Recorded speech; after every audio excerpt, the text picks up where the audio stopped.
She talking about a pop-up they had, and was it Times Square? No, Bojangles came to town for 1 hour and gave out chicken sandwiches. No seasoned fries, no gravy biscuits, no mulberry browns, none of that. Rock out.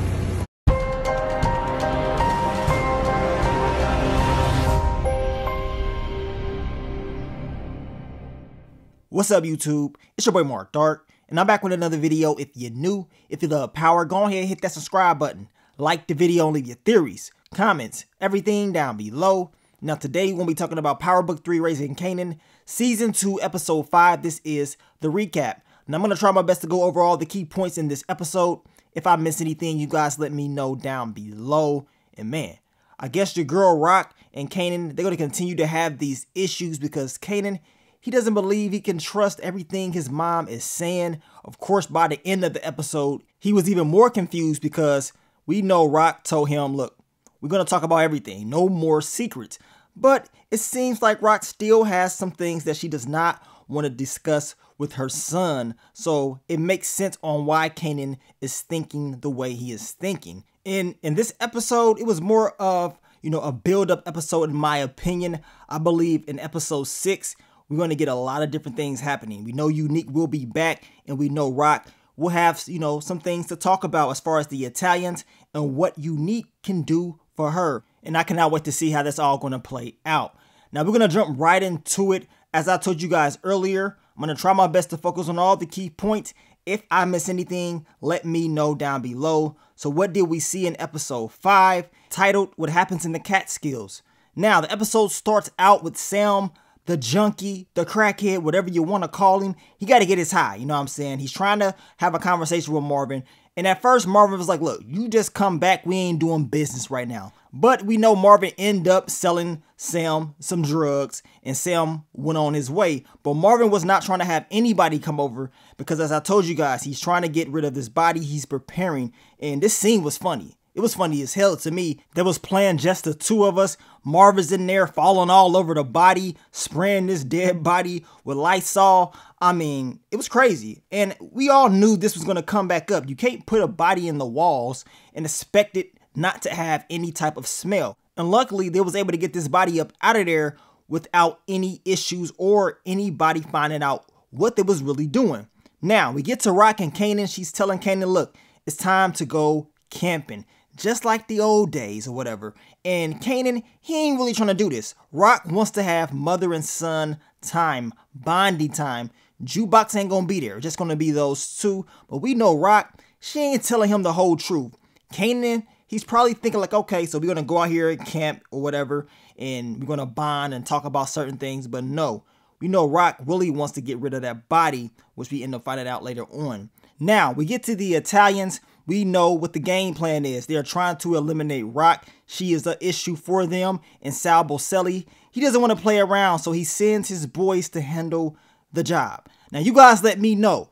Who does this guy look like? We got, of course, Jimmy. And Jimmy wasn't really that big of an issue to me. But we got Dominic. And Dominic is a flat-out racist. He doesn't care if he takes out kids. I mean, we was talking about who he looks like. We don't know if he looked like Pee Wee Herman, Freddy Krueger. Some of you guys mentioned that he looked like Ernest. And he definitely does look like Ernest from Ernest Knows Best. Ernest Goes to Jail. Hell, in this episode, I guess we could have called it Ernest Gets Shot.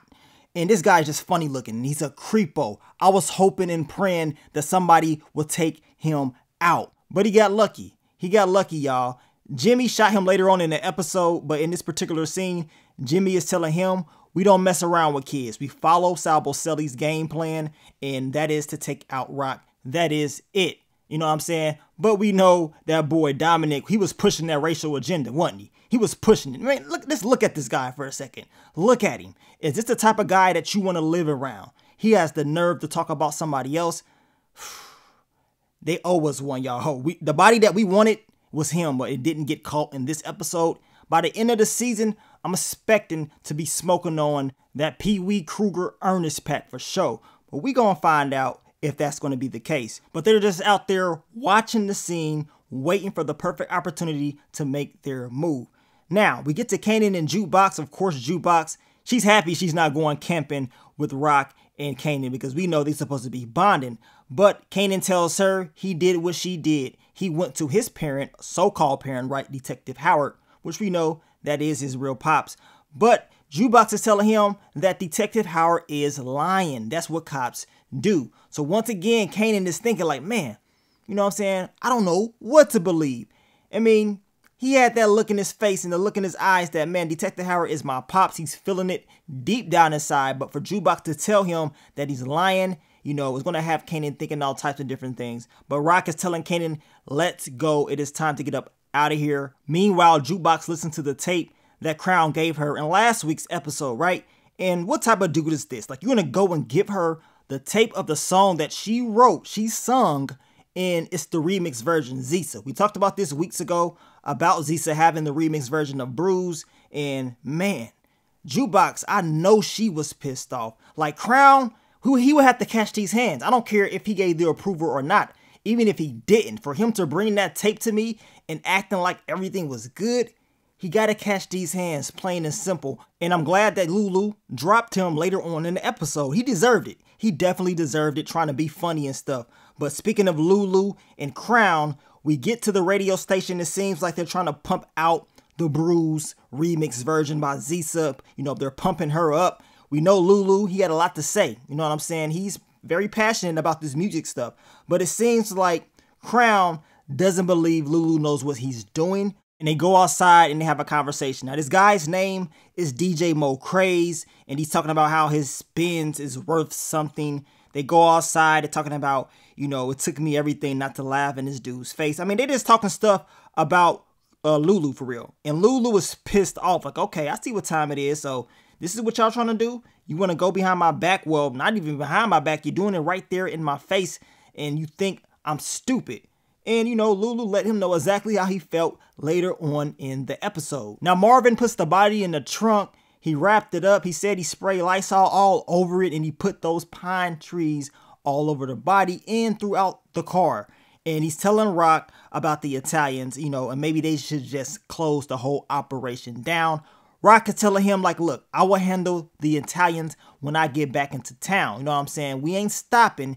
And, you know, they are like sharks. Once they smell blood, they're going to come for all of us. So it seems like this whole Italian thing was a mistake in the first place. It seems like what Marvin and Lulu told her about the Italians was right, that they don't play around. You don't know all the players out there in New Jersey, so it doesn't really make sense to go out there and try to do business. But Rock believes she has everything under control. The whole time we got the Italians out there watching everything that's going down, and they're still looking for that perfect opportunity to make their move. Now we get to Crown and Lulu pissed off. Crown was out there running his mouth at Lulu, telling him how he should be doing business, right? And Lulu puts his hands on him, drops Crown to the ground. Of course, Crown was pissed off, talking about, I'm tired of you putting your hands on me or whatever, right? And he pulls out the strap. And Lulu tells him, if you pull that out, you might as well use it. We know Crown ain't about to do nothing out there, right? And Lulu tells him, just because you make gangster music does not mean you're a gangster. Crown talking about, who said I ain't gonna use it? Like he was really about to catch a body, like he's really about that life. Now, I always tell you guys, you can never underestimate anybody.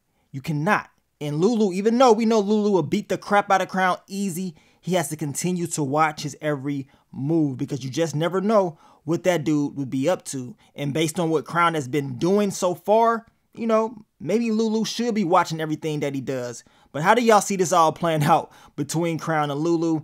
I got a feeling it's not going to end well. Now we get back to Rock and Kanan, and they lucky, y'all. They are lucky. Those state troopers was out, and they lucky they didn't get pulled over. With that body in that trunk, I mean, anything could have happened, right? But we know they was able to get away with all that stuff. But besides that, Rock is trying to have a conversation with Kanan about Davina. I talked about Davina this week, and I wanted to know what really happened to her or whatever. Kanan states that Davina is down in South Carolina, whatever, with some family.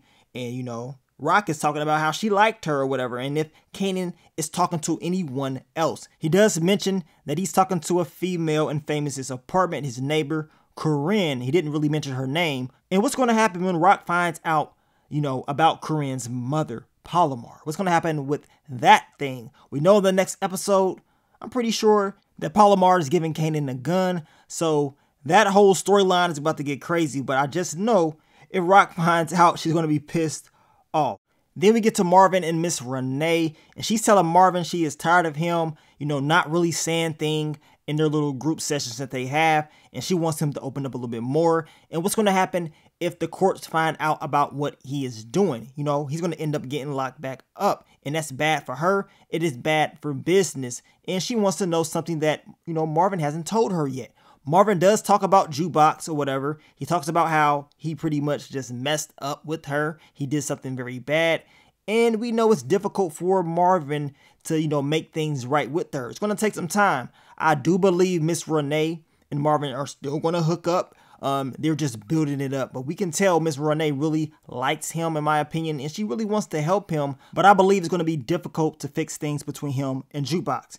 Then we get to those cabins. Of course, Kanan, he's over there introducing himself to Hannah, and Hannah Montana, she wanted. You know what I'm saying? She wanted, talking about some bear repellent, having a good old conversation, whatever. But we know Rock is over there watching. She's watching Kanan's every move. She's probably like, man, why in the hell is he over there talking to that white girl? Now, did y'all peep Rock? Let me know if I'm tripping. She, of course, has a new name. The lady told her, thank you, Miss Jones. So here we go again. Rock lying once again. But I ain't gonna lie to y'all.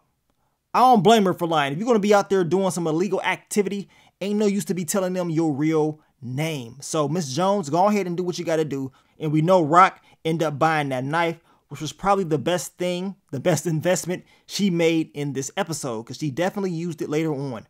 Now, we get to Zisa and Jukebox. Jukebox is pissed off. She's telling Zisa, like, look, you stole my song. And Zisa's telling her, I didn't steal anything. It was given to me. And of course, Jukebox would think it was Crown that ended up doing this, but no, it was Uncle Lulu. Lulu did this, so you already know Jukebox was even more pissed off. We know Zisa was asking Jukebox how did she know where she lived. I'm going to tell you right now, girl, you better watch your back, because Jukebox, she don't play. She's taking this serious.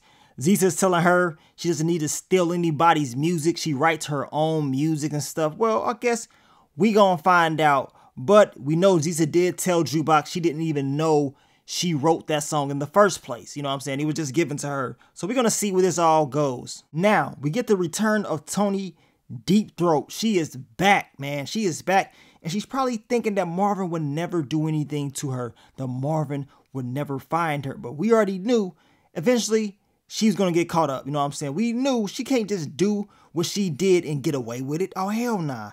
That ain't happening. While Marvin is snooping around eating his chips, an officer comes up and wants to know what Marvin is doing, and, pretty much wants Marvin to move and lets him know that, look, this spot could be used by somebody else that's going to be out here shopping. Marvin is cutting it real close. He has to watch himself because it's obvious that the boys, they're watching him, especially being in a neighborhood that he doesn't even live in.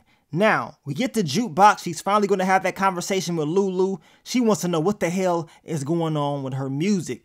And of course, Lulu tells her, yeah, he gave the song to Zisa. He felt like it would fit her better. And, this is just the music business. He apologizes. He tells her he messed up. We know Jukebox was not going to allow this, or she would have just said no if he asked her if he can give the song to Zisa. Now, Lulu does mention that, a writing credit is not bad in this business. I mean, you can make money off publishing and, that's real money, which he wasn't lying. He wasn't lying about that. I mean, she probably will make more money now and also in the future. I mean, it's a longevity type of revenue and, it makes sense. But then again, it's about the principle. Jukebox don't want to hear any of that. She's more upset that he gave the song to Zisa, did not ask her at all. And we know this song is probably going to blow up. And if it does, I know Jukebox going to be pissed off. But then again, like I said, that money coming in can definitely help her out in the future. Then we get to Detective Burke. She ain't playing. This girl is thirsty for the truth. And she's going to continue to try to dig for the truth if that's the last thing that she does, right? That Greg Knox DNA is embedded in her. And she's telling Andrea, like, look, you're going to tell me what I want to know, or I'm going to call Child Welfare Services and tell them about what you're doing. You're out here tricking. You're out there throwing them cheeks at Detective Howard. And if they find out about what you're doing, knowing that you got a son, it ain't going to end well for you. And we know her son is her weakness, right? and she starts to just tell, right? And, you know, she gives up information about Detective Howard, and she states that he mentioned he had a son. See, now this is what Detective Burke has been looking for. She wants to know more intel on what's going down with Detective Howard, and she knows deep down inside that he's lying and that he does remember what happened. And now, seeing that she has this information, she's going to use it for her advantage. And we know Detective Howard's going to be pissed off when he finds out about this information. Now, we get to Jimmy. He is trying to get the perfect shot on Rock, and he was getting real close. But we know a father and son, they end up coming looking for firewood, and that incident caused him to leave because he couldn't afford to go down there and get the job done knowing that they were around. Now, meanwhile, Dominic, aka Ernest Freddy Cougar looking boy, is spying, stalking Kanan and Hannah Montana. This dude was a creepo. I thought the dude was going to be beaten off the way he was in there looking at him, but he was just spying on him, making sure Kanan don't clap those cheeks. That was his mission. I can't have him clap those cheeks. That's all he wanted to do, and I guess he succeeded at doing that. And Kanan and Hannah, they was out there bonding. They was having a good old time out there smoking, you know what I'm saying, kicking it and just relaxing. But of course, we know Dominic had to come and mess things up. As soon as Kanan was about to get a kiss, this dude came out of nowhere talking about what you're doing, causing all these issues. I'm looking like, dang, dude, like, you really on that mess, ain't you? And we know what he really wanted to do. He wanted to take Kanan out, but we know Jimmy told him that can't happen. Sal Boselli ain't gonna go for that. That is against code. Now, Rock ends up showing up. She gets Kanan up out of there. She tells him, I told you about messing around with white girls. That would get you killed, right? So, of course, Kanan is feeling some type of way about that. Meanwhile, we got Jimmy and Dominic. They're having a conversation. And Dominic, once again, is talking about, let me hit him. You know what I'm saying? I can take him all out right now. I didn't know if the dude wanted to hit Kanan or actually take him out because the dude's a straight up freak. And Jimmy tells him, look, you gonna listen, you know what I'm saying? Because killing a kid, whatever, is bad for our karma. It would be all in our heads. And that is something that we do not do. So just listen to me. Now, we get to Rock and Kanan. They're outside, you know, back at the bonfire, having a conversation. Of course, you know, Rock is telling him that everything's going to be his. He's going to, you know, of course, take this crown in the future. This is going to be all be his. And, you know, Kanan's talking about how he does want to be in the game still. You know, it took him a while to figure out if this is what he really wants to do. And Rock is talking about how, you know, we need to tell each other the truth. You know, no more secrets. Let's keep it all 100, right? But we know Rock ain't gonna tell him the truth. I know she was telling him if he wants to know anything, just ask or whatever. But we know she ain't gonna give him the full scoop. She's gonna tell him more lies, right? And she ended up making Kanan help her get rid of that body that they had in the walls. I already know Kanan was feeling some type of way about that. Now, we get to Detective Howard. He sees Jukebox because we already know he wants to have another conversation with his son, Kanan. Now, Jukebox is like, look, I don't know where Kanan is. She's not going to give him any type of information, but we know she don't trust Detective Howard. She told Kanan earlier on in the episode that he's just lying and he's doing things just because he wants to mess with Rock. Then we get back to Kanan and Rock. They're getting rid of the body that was in the wall. I know Kanan was upset. Like, really? Like, you got me out here doing this, and you was talking about how we were supposed to be bonding, but in reality, we were supposed to be getting rid of this body, and Rock probably wanted to know more information about, you know, Kanan visiting Detective Howard. She was just trying to see what she can get out of it at the same time, you know, I guess kill two birds with one stone by getting rid of the body. I thought it was stupid as far as, you know, the game plan to do it, but I guess it worked out in the long run. Then we get to Famous and Lulu, and, you know, Famous is in there spitting. He's trying to get back into the studio. He's trying to make another hit. He ends up telling Lulu about, you know, more details between Crown and Jessica, and he felt bad because, you know, he felt like he should have told Lulu the truth about what was really going on. Now, Lulu was explaining that he already knew, but deep down inside, I believe Lulu thought about it, but he didn't know all the details. He didn't know if this was 100% a fact. But once, you know, Famous told him all the details, he knew, like, okay, so she really was messing around with this dude, and we know Lulu was pissed off. And it goes back to the very beginning of the season when Jessica told Crown, she said, look, if Lulu finds out about this, he's going to kill you or whatever. So we're going to find out how this is all going to end, because based off Lulu's, facial expression, it lets me know that he really wants to hurt Crown, which I think that's definitely happening down the line. Then we get to Jukebox. She finally goes to church, and this girl killing it, y'all. She is killing it. She's not playing around with this singing stuff. She has different levels, and it's quite obvious that this is something that she's truly passionate about. And it seems like this church may be a good thing for her, at least as of right now. What's going to happen when everybody finds out about the real Jukebox and how she's living her life? I got a feeling her mom may switch it up a little bit when she finds out that Jukebox likes girls, and that may become an issue for the both of them. Now, we get to Andrea and Detective Howard, and she tells him that she told Detective Burt some information about his son, and he's pissed off. He is pissed off, but then again, this is what happens when you tell a girl like this all of your business. Well, I guess not all of his business, but just an important part of it. And we know Detective Howard, he was pissed off, and now he's more aware on what Detective Burke is doing. She's not going to stop until she gets every little detail about what's going on. Now, we get to your boy Marvin. He continues to follow Tony Deep Throat. He knows exactly where she lives, and he's scouting the area. The sad thing is the boys, they're scouting him, making sure he ain't out there doing anything stupid. I believe this is going to be an issue. I can't wait to episode 6 to see the conclusion of this. But Marvin, he was watching Tony Deep Throat kiss the guy that she's with, and he's like, man, only if you knew where her mouth been. And I mean, her name is Tony Deep Throat for a reason, so that makes a lot of sense to me. Now, Kanan, he goes back and he meets up with Hannah. They're checking out, and he says, you know what? I got a little bit more time. I'm going to kick it with her. Maybe I can clap those cheeks before I go back home. Meanwhile, we got Pee Wee watching Kanan's every move. I told y'all, his mission is to make sure Kanan does not clap those cheeks, and I guess he completed it. He completed that mission, and we got Rock. She ended up catching up with Jimmy. Jimmy thought he had something going, but Rock catches him slipping. She got the knife to his throat. She's about to end him.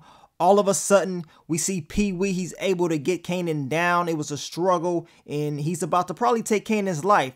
We know Hannah. She goes and she alerts Rock that Kanan is in trouble. Rock comes, and all of a sudden, Jimmy, he makes sure he gets there right in time. He shoots Dominic and, dropped him. Luckily that happened because, man, it wasn't looking too good for Kanan.